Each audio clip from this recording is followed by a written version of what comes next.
Bonjour à chacun, bonjour à chacune, bon après-midi ou bonne soirée, que le Seigneur vous bénisse selon là où vous vous trouvez. Nous vous souhaitons bien sûr à chacun la bienvenue à un message pour toi.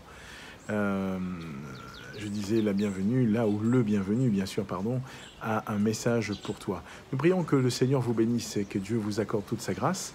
Et nous souhaitons que dans ces temps, dans ces moments où nous partageons, nous sommes ensemble, nous puissions, vous et moi, eh bien, avec ceux et celles qui nous rejoignent, bien sûr, au fur et à mesure, eh bien, nous encourager par la parole. Alors, pour cette journée, nous lirons ensemble dans Ésaïe au chapitre 38, versets 18 et 19. Ésaïe 38, 18, 19. Pour permettre à d'autres de se connecter, nous allons marquer une très courte pause. Et dans quelques instants, dans quelques secondes, nous nous retrouvons à...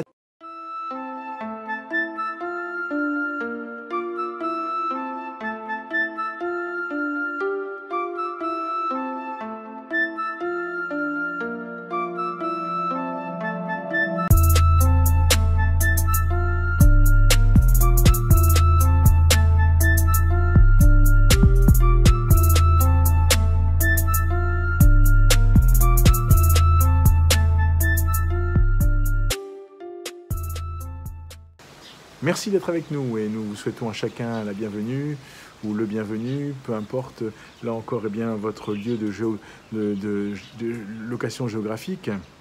Nous sommes très heureux de vous avoir, que ce soit le matin, l'après-midi ou la soirée. Nous sommes très heureux de partager avec vous ce temps. Nous lisons aujourd'hui dans Ésaïe 38, versets 18 et 19. Écoutez ce que, là encore, dans le cantique d'Ézéchias, il est dit. « Ce n'est pas le séjour des morts qui te loue. Ce n'est pas la mort qui te célèbre. Ceux qui sont descendus dans la fosse n'espèrent plus en ta fidélité. Le vivant, c'est celui-là qui te loue. Comme moi aujourd'hui, le Père fait connaître à ses enfants sa fidélité. » Alors je crois que là, il y a un appel à la louange, un appel à louer Dieu, parce que nous sommes vivants, nous avons cette vie. Et Ézéchias ne pouvait pas faire autrement. Dieu lui avait donné 15 années de plus. Et dans son cœur, il y avait une joie qui débordait. Malgré l'oppression, malgré tout ce qu'il avait pu subir de Rabshakeh, du roi d'Assyrie, son cœur maintenant continuait à s'attacher de plus en plus à son Dieu. Et il le dira bien, ce n'est pas le séjour des morts qui te loue, ce n'est pas la mort qui te célèbre. Ceux qui sont descendus dans la fosse n'espèrent plus en ta fidélité. Ce n'est plus après la mort qu'on doit espérer. Là encore, après quelqu'un qui soit décédé, ce n'est pas après. Quand il est mort, il n'espère plus en rien, c'est terminé. C'est avant que tout doit se passer. C'est avant que nous fermions nos yeux ici-bas que nous devons faire le bon choix. Et Ézéchias savait que Dieu lui avait donné ce qui était nécessaire. Et donc, pour remercier Dieu, il loue Dieu et il dit que ce ne sont pas, là encore, les morts qui te louent, mais ce sont les vivants. Ce sont ceux qui ont la vie. Parce qu'après, ce n'est que la conséquence de ce que tu auras fait comme choix aujourd'hui. C'est exactement ce que Ézéchias est en train de dire. Et il dira, le vivant, c'est celui-là qui te loue comme moi aujourd'hui. Lui, il avait vu la mort de près, il avait côtoyé la mort, mais Dieu a ajouté 15 années de plus à sa vie. Et j'aimerais t'encourager, j'aimerais qu'on s'encourage.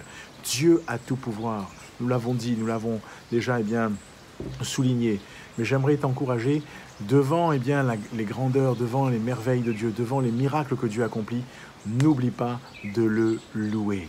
Alors oui, tu es appelé à louer, je suis appelé à louer, nous sommes appelés à louer. Et il nous faut louer Dieu, parce que ce ne sont pas ceux qui descendent, là encore, dans le séjour des morts, qui vont le louer. Après, je l'ai dit encore une fois, après, là encore, la mort, ce n'est que la conséquence de ce qu'aujourd'hui nous faisons comme choix. Si nous avons choisi d'honorer Dieu et de marcher avec Dieu, alors nous serons avec Dieu pour l'éternité. Si nous avons refusé Dieu durant notre vivant, il n'y a plus de possibilité de faire un choix quelconque après la mort. C'est trop tard. C'est la raison pour laquelle Ézéchias insiste. Et il dit que le vivant, c'est celui-là qui te loue. Comme moi aujourd'hui, le Père fait connaître à ses enfants sa fidélité, mais il dira bien que ce n'est pas la mort qui te célèbre. Ceux qui sont descendus dans la fosse n'espèrent plus en ta fidélité. C'est aujourd'hui que tu peux encore espérer dans la fidélité de Dieu. C'est aujourd'hui qu'il te faut encore te confier dans la fidélité de Dieu. Alors oui, confie-toi dans la fidélité de Dieu. Confie ta vie à Dieu, comme Ézéchias l'a fait. Laisse-le prendre, là encore, le contrôle de tout. Et tu verras la main de Dieu qui agira dans ta vie, dans ton cœur, dans tes besoins, dans ta famille, dans ton foyer et dans tes projets. Que le Seigneur te bénisse. Je t'encourage et je t'invite à découvrir qui est ce Dieu-là. Avec la CMM, nous avons mis en place un parcours qui est totalement gratuit. Ils ont là encore cette page qui s'appelle « Un guide pour la vie » au travers d'un QR code qui s'affiche ou d'une adresse, tu peux flasher ou recopier et tu seras ramené sur cette page qui est gratuite. Et tu pourras découvrir qui est là encore ce Dieu dont nous parlons, qui est le Dieu dont Ézéchias parle ainsi. Et je t'encourage non seulement à faire le parcours, je t'encourage à approfondir, là encore, la lecture de la parole, à lire de plus en plus la Bible. Si tu n'as pas la Bible, télécharge, là encore, sur une application, là encore, mobile ou même depuis ton ordinateur, et tu pourras lire la Bible. Et je t'encourage à commencer par les évangiles, Matthieu, Marc, Luc, Jean, et laisse Dieu encourager ton cœur, laisse Dieu parler à ton cœur, laisse Dieu, là encore, te montrer qui il est en Jésus-Christ. Et je t'encourage à partager aussi cette vidéo autour de toi, là encore avec tes amis, tes collègues. Que le Seigneur te garde et te bénisse. Et je te dis à bientôt pour un message pour toi.